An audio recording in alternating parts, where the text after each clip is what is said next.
Are we there yet? I think so, yes. Beautiful. All right. It actually says pre-live on LinkedIn. Now we're live. Okay. Beautiful. Okay. So I think we're alone now, or I don't know if we can see somewhere whether people join. Hello, everyone. If anybody can hear us, we're just trying this out.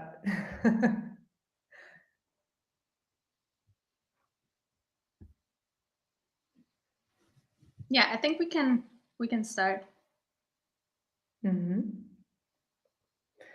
Great. And do you have any view if someone has joined? I don't yet.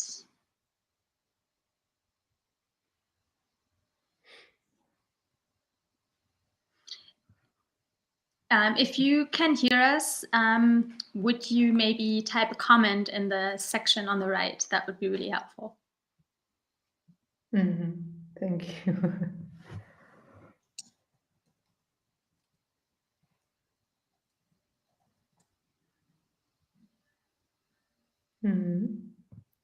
I see your comment. That's helpful. It's working. Oh, perfect. Alyssa also says she can hear it. Perfect. Great. Hello. Thank you so much. Oh, Elisa. Great. Okay, then I would say we start. I can hear and see you, Elisa and Daniela. Beautiful. Thank you very much, Maria. So warm welcome for those of you who are here with us. And thank you for taking this time on a Friday evening if you are in Europe, or morning, wherever you are. This is our second attempt on LinkedIn, and it feels, or it looks like for now, it's working. So we're also celebrating that. And the event is scheduled for 1 hour, but will take around from 30 to 40 minutes. And to start with, we'll share a few words on who's speaking to you today. So I'll pass the word to Elisa to start. Thanks, Daniela. Yeah, so my name is Elisa. I'm really excited for everyone that is here. And I'm the founder of Re-gnosis, the coaching concept. And in our work, we basically help individuals, but also teams reconnect to what matters to them. So we coach them and then also guide them in the process of bringing it into the world. And on top of that, I'm also an avid nature lover and a sustainability advocate. I'm a mindfulness meditation teacher and a psychologist. Thank you. And my name is Daniela. I'm collaborating with Elisa and very aligned with Re-gnosis mission. I'm working mostly as a freelance facilitator of transformational spaces, bringing different tools and methodologies to help individuals and groups to walk their path towards well-being and also their path towards systems regeneration. And I'm also a meditation practitioner. Alisa and I also had in common that we love nature, and we spent the first day of the year in the mountains. And I would say that I'm also a very curious person in terms of different worldviews and cultures. If that gives you a bit of a picture. Yeah, that resonates as well. So let me just say we're really excited to bring this topic into the world of compassion, but also of this like fierce part, especially for women. And just create a space where we can express our full selves. And to give you a little bit of background information, Daniela and I have been practicing self-compassion for quite a while now, following Dr. Kristen Neff's work, who's a leading self-compassion researcher. And at some point, we realized that we really wanted to bring this into the world. And so we started running these fierce self-compassion workshops for women. since October last year. And yeah, I mean, maybe for the ones that have no clue what the hell are we talking about, maybe we start with the basics. So compassion, what does that mean? So literally, if you take the word compassion, it means suffering with, which sounds like a little hard to do, but it really, like, a really important component of this is to also want to ease suffering. So it's like actually almost like a positive feeling. And in our case, we are talking about self-compassion. So basically compassion directed inwards, which means that we aim to ease suffering within ourselves. And in the past, we've been mostly focused on what Dr. Kristin Neff would call the yin of self-compassion, or tender self-compassion, which I think most of us associate with compassion or self-compassion, which basically has this like accepting side, just sort of working on accepting all our parts, accepting ourselves. And that's something that we as women are socialized to do anyway, the nurturing, accepting sort of part. But there are actually two sides to self-compassion, to compassion, that we have to integrate and that have to be in balance. And maybe Daniela, you can talk a little bit about the two sides. Yeah, just to bring again that tender side, right? That is that nurturing quality, that being gentle and kind towards ourselves because of the suffering that we are experiencing. And this side, or this aspect, allows us to accept ourselves, and it can bring a lot of inner healing. And then on the other side, we have this fierce side, this yang aspect that is related to taking action. And sometimes we have to do something to protect ourselves, right? To set boundaries, to say no. In other moments, self-compassion can support us to provide for ourselves, saying yes to those needs that we have been neglecting for a long time.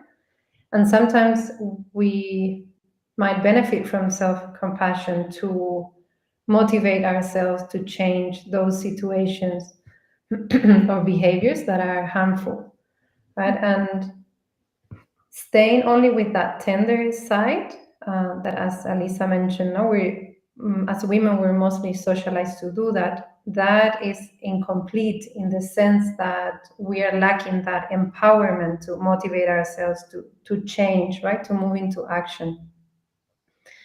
And in our experience, bringing the two sides in balance, practicing that fierce side that we, by default don't practice that much.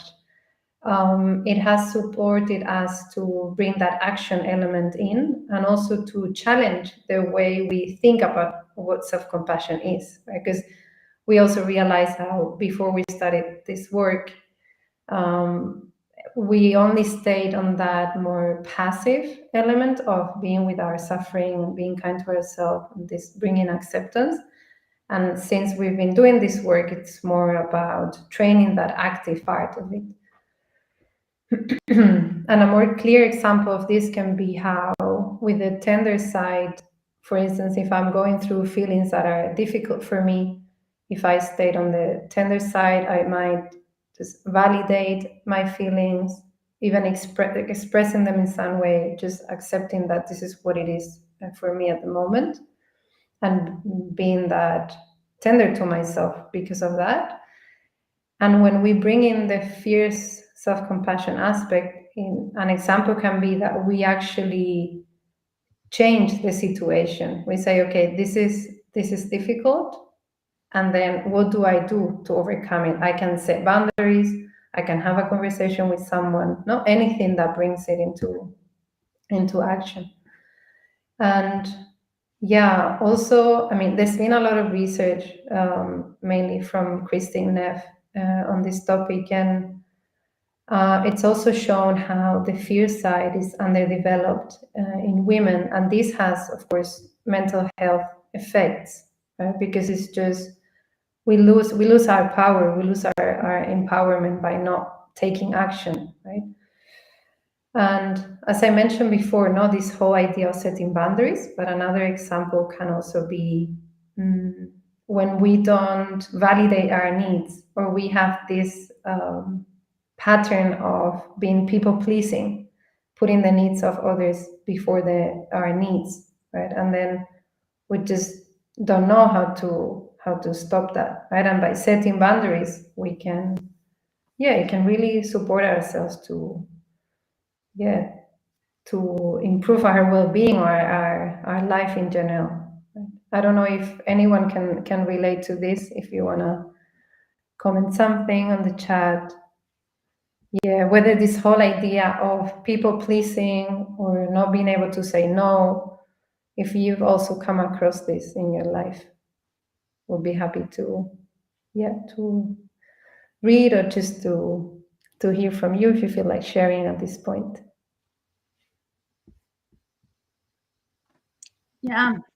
Yeah, the whole thing about giving our power away by doing that, and knowing this, we can easily fall into this into the fallacy of blaming ourselves and asking, like, why am I not doing it? Why is it so hard for me? And there is a reason, and I think it's really important to understand that, traditional gender roles restrict, up to this day, restrict the ability of women to express the full range of who they are, which, by the way, also comes at a great cost for men, right? But while these internalized roles and expectations are harmful to all of us, they have created this power imbalance to the disadvantage of women. And that is still alive to this day because we've internalized these expectations and roles. And solving that takes a long time, even though like a lot of the structures have changed, it's still very alive. And what does that mean? It means that women are allowed and rewarded for being soft and nurturing and tender. And for men, it's more fierceness and forceful and assertive behavior that is expected and also rewarded, because if they show that behavior, they will be perceived as more competent. And when these same qualities are expressed by women, she's usually perceived as, as judgy, as emotional, as bitchy, even as arrogant, and it's difficult because she's actually saying what she needs. And she's perceived and judged as less competent, which, as you can imagine, has real consequences in life, but in work, in career. So this, we're aware of that. And so there's this fear of this backlash that is really real and leads many women to actually suppress their fear side in order to gain social approval. And this kind of social approval, is sort of like a very strong motivator for all of us, because we're social beings. And especially as women have largely been subject to being in a subordinate position, this fear of setting boundaries or saying no or, standing up is partly a survival mechanism, right? Because we're conditioned to be nice and liked and attractive in order to be cared for, which used to be the case for hundreds and hundreds and hundreds of years, right? So so it's pretty scary, or it feels pretty scary if we now try to change that. And that's just important to know, and to acknowledge that we don't have to blame ourselves for it. That's just sort of kind of logical that fear comes up, but it's also equally important that we know that that doesn't restrict us or force us to stay in this place, that we actually can do something about it, and that we can actually step back into our power and find our voice, and which is just essential for all of us, as it is for men to be able to express all of what they are, which includes tenderness, right?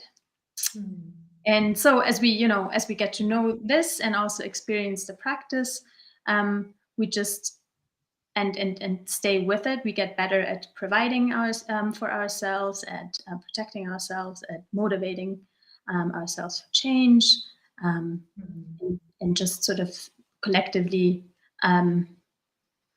be part of this new story.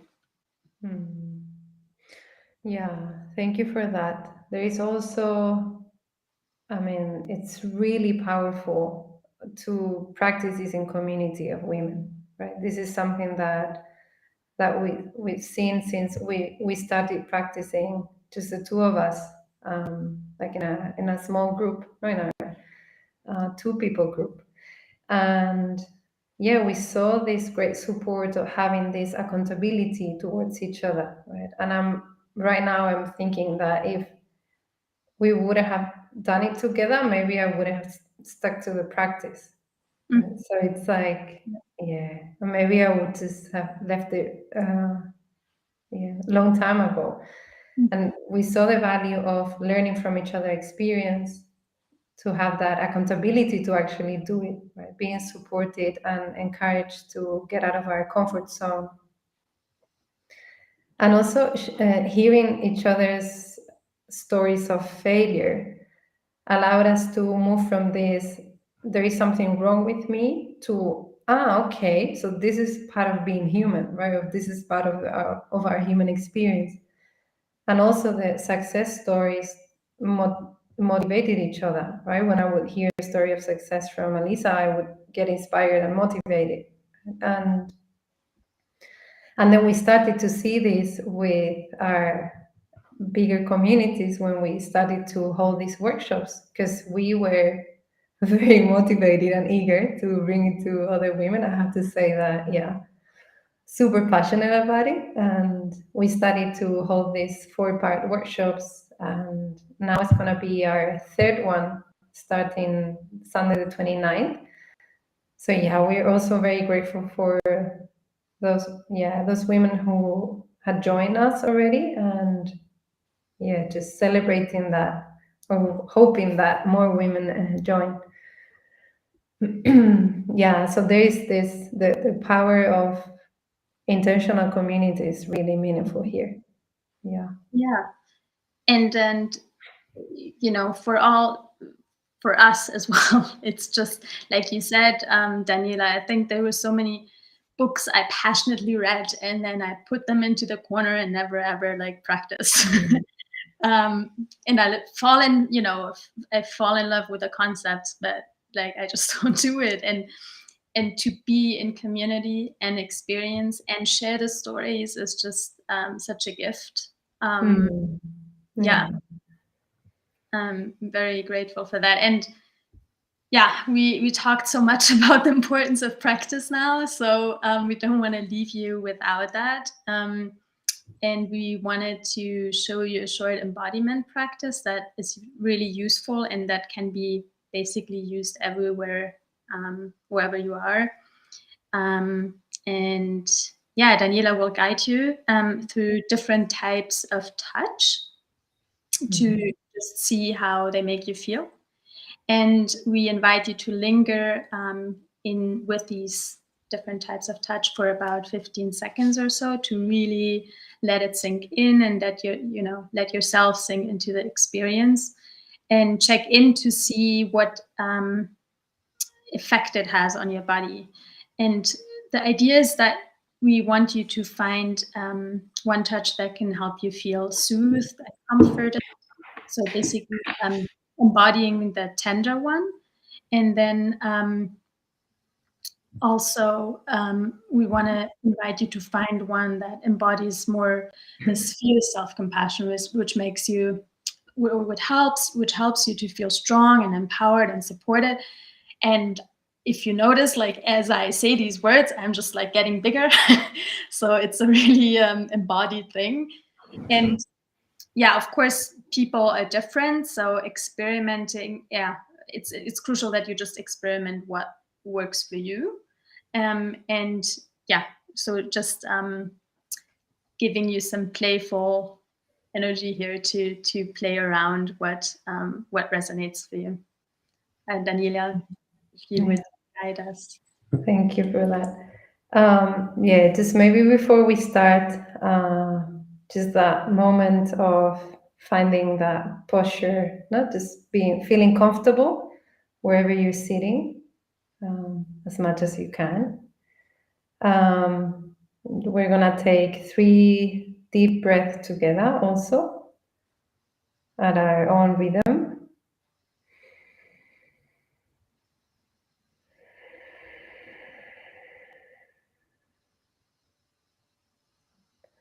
We inhale deep and long, and we exhale, relaxing, softening.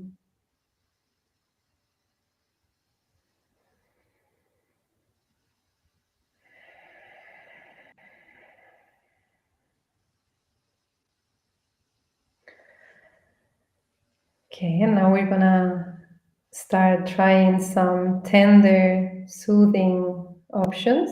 And one touch, let me just move this a bit. One touch would be to put 1 or 2 hands over your heart and just stay there for a little bit and see how it makes you feel.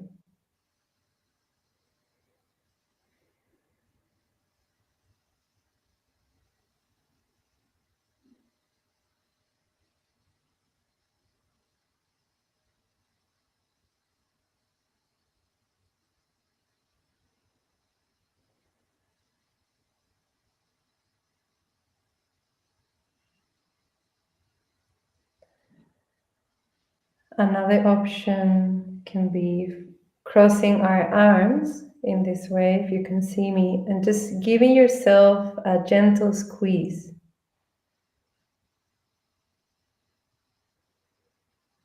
And as we're giving ourselves a gentle squeeze, we don't lose contact with our breath.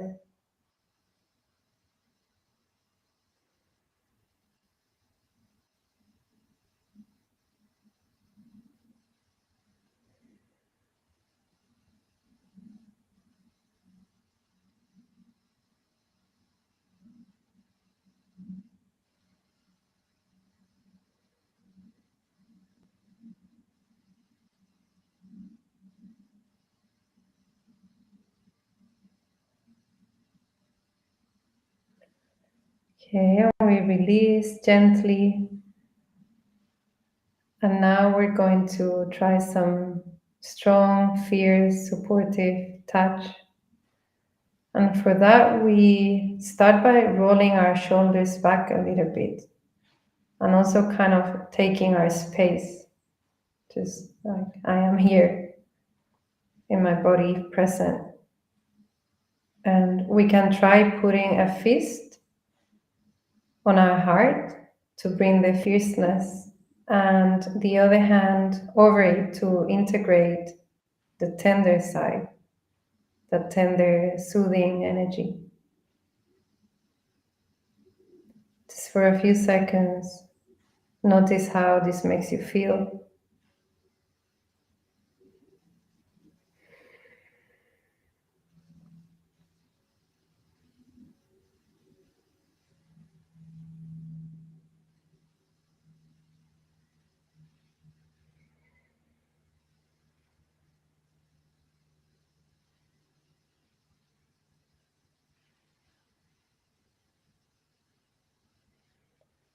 We release. Now we can try one hand on our heart and the other one on top of our solar plexus, at the upper part of the abdomen,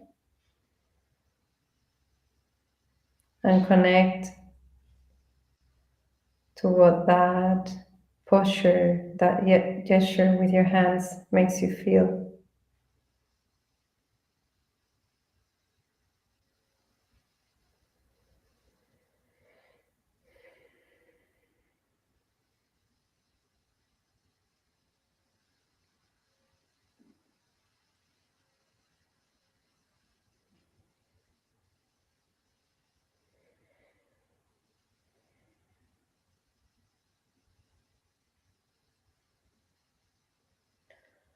Okay, and we slowly release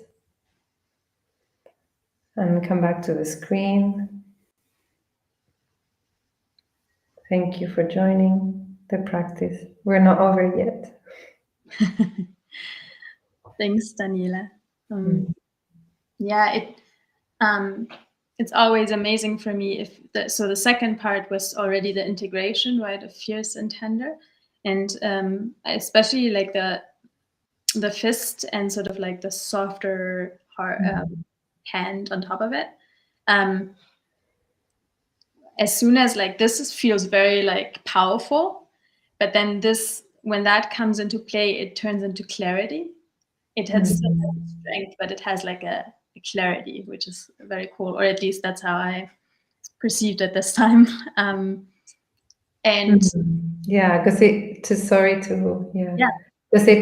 we've also seen how each time it can feel a bit different, right? yeah, Also depending on what we need, how is our mood that day. So like also the beauty of this is that it doesn't have to be in a certain way, and we actually see how it changes, right, from time to time. Yeah, and that being said, the idea for you is to find one go-to touch that you can use pretty automatically, because the thing is with when we're stressed, when we are in emotionally difficult situations, that we go into fight or flight or freeze, stress response. And so often we're way too overwhelmed to think straight or to like think our way out of the situation. And so if we communicate with touch, so if you communicate compassion to our body directly, it's an easy and surprisingly effective way to care and support yourself in the situation. And that can bridge sort of the gap between the knowledge and the action. Really nice way. Yeah. Thank you. And seeing that we have a comment here. I think everyone can see the comments of each other, right? And they should be, but I think, Barbara, thank you so much for sharing your experience, and I will just read it out. Barbara shared that one recent experience was when she started working with a physical therapist, and after the first session, she knew that she didn't want to work with him again, but didn't want to make waves. Yeah. And the only way she moved herself to action was to think about what she would say to my daughter. Oh, this is beautiful. If she had that experience. And then she was able to transfer that willingness to help her stand up for herself. This is so beautiful, because this is exactly what we also sort of experienced in these groups, that sometimes we cannot really do it for ourselves, but then when we think, oh, but I'm doing this also for all these other women, or for your daughter in this case, I get goosebumps. This is really beautiful, and that's really the spirit that we've been seeing. Yeah Thank you for sharing that.